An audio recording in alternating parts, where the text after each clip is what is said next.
आज का हमारा टॉपिक है हीट थ्योरी।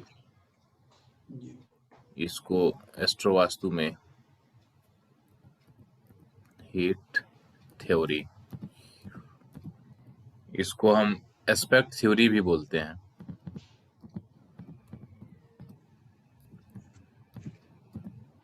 एस्पेक्ट थ्योरी ये वेस्टर्न एस्ट्रोलॉजी से लिया हुआ है, ठीक है जी।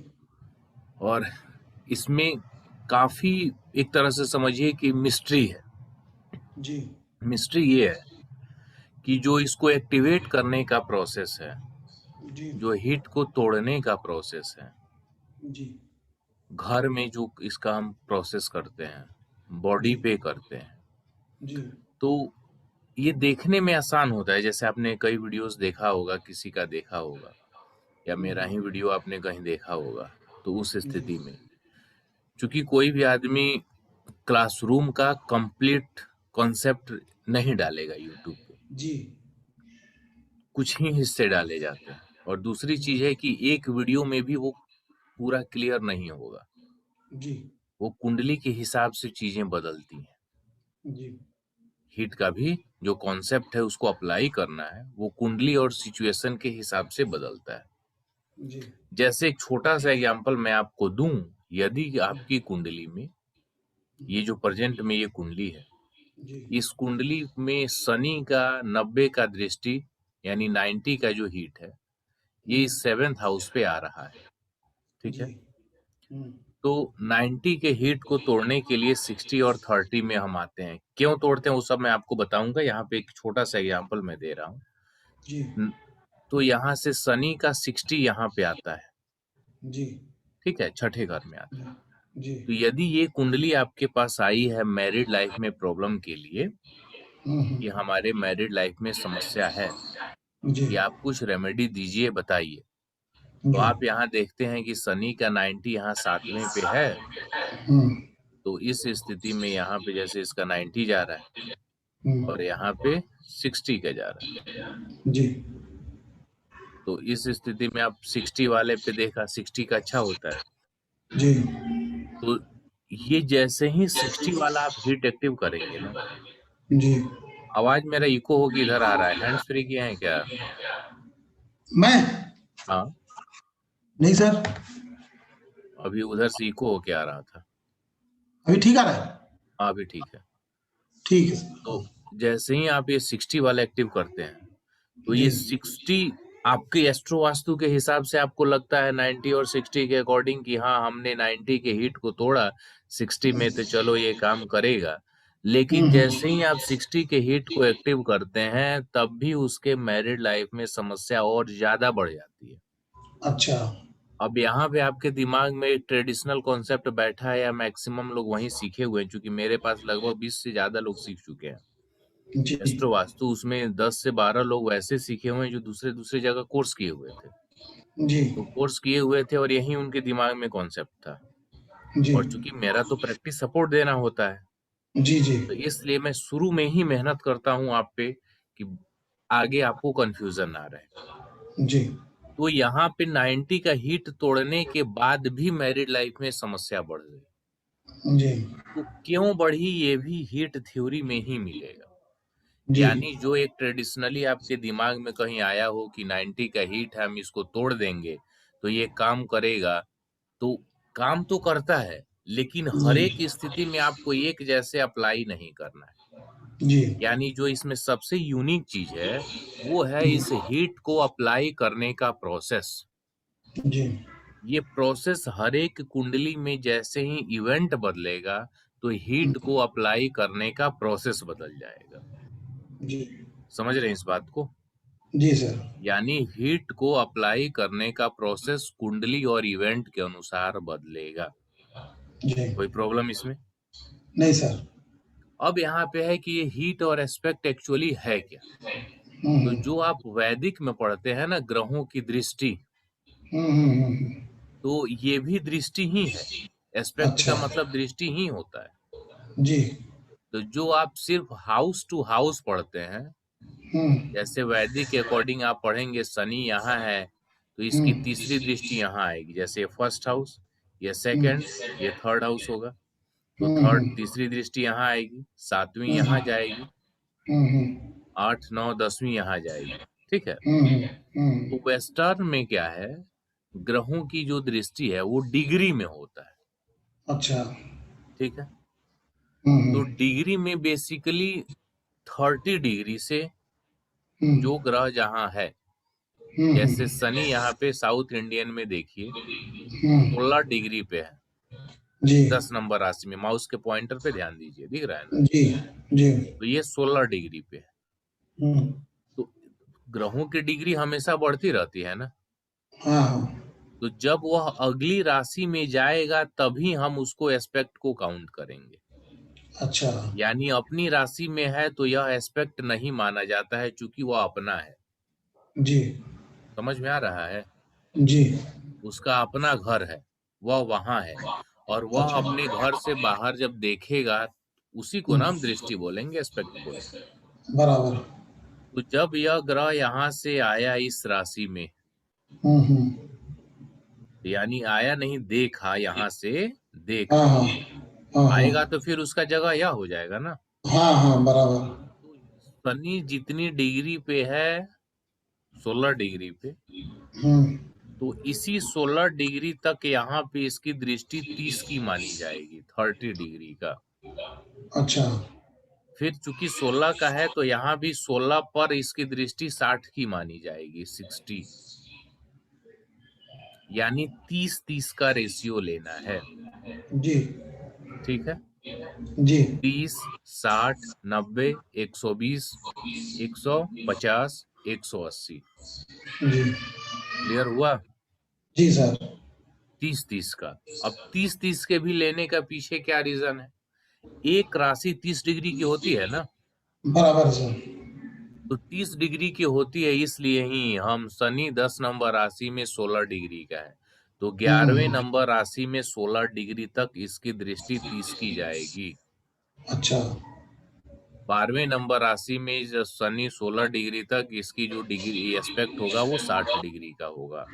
जी क्योंकि एक राशि है तो 30, अगली राशि है तो 60, फिर ये अगली बराबर। राशि 90। कवर हो गया जी ना। जी। 120, 150, 180। हम्म, उसके बाद ये 210 होता है, 240, 270, हम्म, फिर 300, जी और फिर 330, इस। और फिर यहाँ पे पहुंचा तो जी 360। 60। क्लियर है। जी सर। तो अभी हम जीरो से, मतलब 180 का ही लेके चलेंगे, 30 से जी लेके 180 का। जी। कोई दिक्कत इसमें। नहीं, क्लियर है सर। आपको इसमें 135 का, 135 का हम्म, और 45 का एस्पेक्ट भी मिलेगा। ठीक है। मतलब सर। यानी 45 डिग्री का भी एस्पेक्ट मिलेगा अच्छा। और 135 का भी एस्पेक्ट मिलेगा। जी तो वो क्यों मिलता है, कब उसको देखना है, कब उसकी रेमेडी करनी है, वो मैं आपको बाद में बताऊंगा। तो अभी जो आपको 30 से लेके 180 का जो समझना है, वो यहाँ से समझ में आ गया। आ गया सर। कोई दिक्कत इसमें। नहीं सर, क्लियर है। अब इसमें जो ग्रहों की एस्पेक्ट होती है, इसमें कुछ अच्छे होते हैं, कुछ बुरे होते हैं। अच्छा। तो जब हम अच्छे एस्पेक्ट की बात करेंगे, यानी जो नाइस एस्पेक्ट होते हैं, जिनको जी हम अच्छा मानते हैं, जी ये आपको होंगे 60 का और 120 का। जी। और जो बैड एस्पेक्ट होते हैं, इसमें होता है 90 का और 180 का। 80 का। ठीक है। जी अब नाइस एस्पेक्ट में भी हम 60 पे आते हैं, जो 60 का होता है। जी। ये आप समझ लीजिए कि ये गुड कहिए या बेटर कहिए, स्थिति बेटर हम्म, कहिए। हम्म, और जो 120 होता है, हम्म, ये बेस्ट होता है। जी ठीक है। जी। ये बेस्ट इसका एस्पेक्ट होता है। यानी कहने हम्म, का मतलब कि कोई प्लेनेट अपने 60 डिग्री के एस्पेक्ट से देखता है जी। तो वह अच्छा रिजल्ट देता है। अच्छा। ठीक। जी। और कोई प्लेनेट यदि 120 डिग्री के एस्पेक्ट से देखता है जी। तो वह बहुत ही अच्छा रिजल्ट देगा। जी। लेकिन यहाँ पे एक समझ लीजिए कि इसको कहें, एक कंडीशन है, एक शर्त है। जी। जी। शर्त ये है कि कोई भी प्लेनेट की ये हम एस्पेक्ट पढ़ रहे हैं, जी। जैसे मान लीजिए मैं हूं, जी। मैं जो आपको पढ़ा रहा हूं, जी। तो मेरे पास जो नॉलेज है मैं वही आपको दूंगा। जी। जैसे हम ये सिंपली कह दें कि कोई भी टीचर है तो वो अच्छा पढ़ाते हैं, तो जी। ये बात अधूरा है। कोई भी जी। टीचर या सभी टीचर अच्छा पढ़ाते हैं ये जरूरी नहीं है। जी। जिस टीचर के पास अच्छा नॉलेज होगा वही ना अच्छा पढ़ाएगा। बराबर। जिसके पास अच्छा नॉलेज नहीं होगा तो सिर्फ टीचर बन जाने से तो अच्छा नहीं पढ़ा देगा। जी सर। वही बात यहाँ एस्पेक्ट में समझिए। जी। किसी ग्रह की 60 की एस्पेक्ट हो गई तो हम ये कह दें कि अच्छा रिजल्ट देगा, या 120 का एस्पेक्ट हो गया तो हम कह दें अच्छा रिजल्ट देगा, तो ये अधूरा बात है। जी। बेसिकली हमें उस प्लेनेट का अध्ययन करना होगा, जो मैं आपको बताऊंगा कि आप कैसे देखेंगे। जब जी। उस प्लेनेट का आप अध्ययन करेंगे, जब वो प्लेनेट अच्छा होगा जी। तब ही उसकी एस्पेक्ट भी अच्छी रिजल्ट देगी और अच्छा होगा। अच्छा। यानी बहुत से लोग सिंपली बस ये डिग्री और एस्पेक्ट देख के ही खुश हो जाते हैं और इसी को अपने रेमेडी में शामिल कर लेते हैं, तो रिजल्ट नहीं मिलने का रीजन ये भी एक कारण होता है। जी। क्योंकि सिंपल सी बात है, आपके दिमाग में बस आ गया कि ये टीचर हैं या एस्ट्रोलॉजर हैं, तो एस्ट्रोलॉजर हैं तो ये कुंडली प्रिडिक्शन कर देंगे। अरे बहुत से लोग तो ऐसे भी एस्ट्रोलॉजर हैं जो बस कॉपी पेस्ट करते हैं, बस शनि राहु केतु पे घूम रहे हैं, त्रिकोण का रत्न बता दिए। एक एस्ट्रोलॉजर अच्छा सर्विस कब देगा? जब उसके पास अच्छा नॉलेज होगा। नाम एस्ट्रोलॉजर हो जाने से एस्ट्रोलॉजी नहीं आती, नाम जी। टीचर हो जाने से आप टीचर नहीं हो जाते, जी। नाम नयन सुख हो जाने से आंखों का सुख नहीं मिलता। नहीं, जी नाम सर। सुखी राम हो जाए तो इसका मतलब ये नहीं है कि पूरा सुख उसी के पास है। जी। शांति लाल नाम हो गया तो पूरा शांति में वही है, समझ रहे हैं? जी तो सर। ये 60 एस्पेक्ट ये नाम है। 60 डिग्री दूरी तय किया, 120 दूरी तय किया, तो ये उसका नाम है। तो यहाँ सिर्फ आप ये देख के डिटरमाइंड नहीं हो जाएंगे कि किसी भी प्लेनेट का 60 का एस्पेक्ट अच्छा ही देगा या 120 अच्छा ही देगा। वो डिपेंड जी। करेगा उस प्लेनेट के अपनी स्थिति और पोटेंशियल पर। ठीक है? जी यानी जो सर। यहाँ एक समझने वाली बात है वो ये समझिए कि ग्रहों में 60 और 120 का एस्पेक्ट अच्छा तो माना जाता है, लेकिन ये डिटरमाइंड कब होगा? जब वो पार्टिकुलर प्लेनेट का पोटेंशियल अच्छा रहेगा तब होगा। यहाँ तक सही है? एक मिनट सर, ये नेट कट गया है। यहाँ जो मैं आपको समझा रहा था कि जी सिर्फ सर। 60 और 120 का एस्पेक्ट देख के आप हाँ। इस कंक्लूजन पे नहीं पहुंच जाएंगे कि ये जी। प्लेनेट आपके लिए 100% बेनिफिशियल ही है। जी। यानी वो प्लेनेट कंप्लीटली बेनिफिशियल है या नहीं, इसके लिए आपको एस्पेक्ट भी देखना है जी। और उस पार्टिकुलर प्लेनेट का स्ट्रेंथ भी देखना है। जी। क्लियर हुआ? जी सर। अब आते हैं जो प्रॉब्लमेटिक, यानी 60 और 120 के बाद जो एस्पेक्ट होता है। हम्म। एक है 90 का, हम्म। ये 90 आपको प्रॉब्लमेटिक होता है। हम्म।